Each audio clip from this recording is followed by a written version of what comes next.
ఈరోజు మన రాష్ట్రంలో 25% మంది మిగతా రాష్ట్రాల కంటే మన రాష్ట్రంలో లిక్కర్ మద్యం తాగిన వాళ్ళ చావులు మన రాష్ట్రంలో 25% ఎక్కువ ఉన్నాయట. అంటే మన రాష్ట్రంలో లివర్ చెడిపోయి లిక్కర్ తాగడం వల్ల లివర్ చెడిపోయి జరుగుతున్న చావులు మిగతా రాష్ట్రాలతో పోలిస్తే 25% ఎక్కువ ఉన్నాయని అర్థం. ఎందుకని? మన రాష్ట్రంలో విపరీతంగా లిక్కర్ అమ్మబడుతుంది, లేదా కల్తీ లిక్కర్ అమ్మబడుతుంది.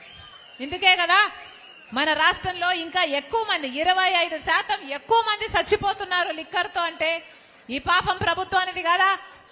మొన్న ఒక అన్నని అడిగాను, అన్నా అసలు డిజిటల్ పేమెంట్సే లేవంట కదా, మద్యం అమ్మే దుకాణాలలో అసలు క్యాష్ తప్పితే ఇంకా ఏమీ తీసుకోరంట కదా అని.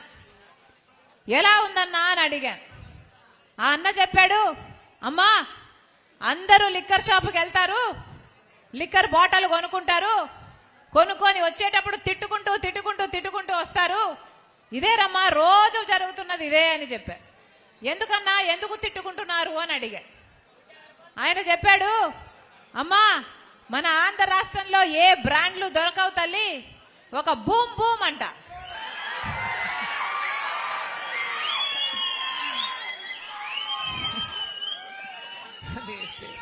అదేం పేరో మరి, ఒక బూమ్ బూమ్ దొరుకుతుందమ్మా.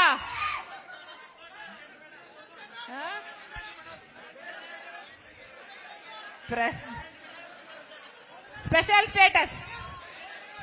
స్టేటస్ అని కూడా ఒక బ్రాండ్ దొరుకుతుందట.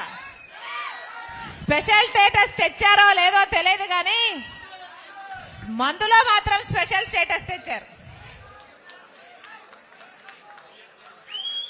ఇలా కొన్ని బ్రాండ్లు తప్పితే ఇక్కడ ఏవి దొరకవమ్మా. అది కూడా క్వాలిటీయే ఉండదు, నాసిరికం, కల్తీ మొత్తం. అసలు తాగితే ఎవరు తాగినా కూడా అమ్మా ఇది ఎవరి కూడా నచ్చని విషయము, అందుకే తిట్టుకుంటూ ఉంటారమ్మా అని చెప్పాడు. అంతేకాదు తల్లి, అంతేకాదమ్మా, రేట్లు కూడా క్వార్టర్ బాటిల్ బయట 80 రూపాయలు అయితే ఇక్కడ 160 రూపాయలట. ఇది ఎక్కడ అన్యాయం అమ్మా? మాకు నచ్చింది మేము కొనలేము, వాళ్ళు అమ్మిందే మేము కొనాలి, అది కూడా వాళ్ళు పెట్టిన రేటుకే మేము కొనాలి. అది కూడా డిజిటల్ పేమెంట్స్ లేవు, కార్డు లేదు, ఓన్లీ క్యాష్. ఇది ఏ పద్ధతి? ఇది ఎక్కడి పద్ధతి? ప్రపంచంలో ఎక్కడైనా, దేశంలో ఎక్కడైనా లిక్కర్ షాపులలో ఓన్లీ క్యాష్ ఉందా? ప్రపంచమంతా డిజిటల్ పేమెంట్స్ అంటున్నారు, ప్రపంచమంతా ఆన్లైన్ పేమెంట్స్ అంటున్నారు, కానీ ఒక ఆంధ్రప్రదేశ్ లో మాత్రం ఓన్లీ క్యాష్ అంట. నాకు అర్థమే కాలేదు ఎందుకని అని అడిగా. ఏమో అమ్మా ఇదింతే, వాళ్ళు అమ్మిందే కొనాలి, వాళ్ళకి ఎంతకు అమ్ముతే అంతకే కొనాలి, వాళ్ళకి క్యాషే ఇయ్యాలి. ఈ తల్లి అందుకే ప్రతిరోజు ప్రతి ఒక్కడు కొంటాడు, కానీ తిట్టుకుంటూ కొంటాడు, తిట్టుకుంటూ తాగుతాడు. ప్రభుత్వాన్ని తిట్టి వస్తున్నారని చెప్పాడు. ఇది ఎక్కడ పద్ధతి?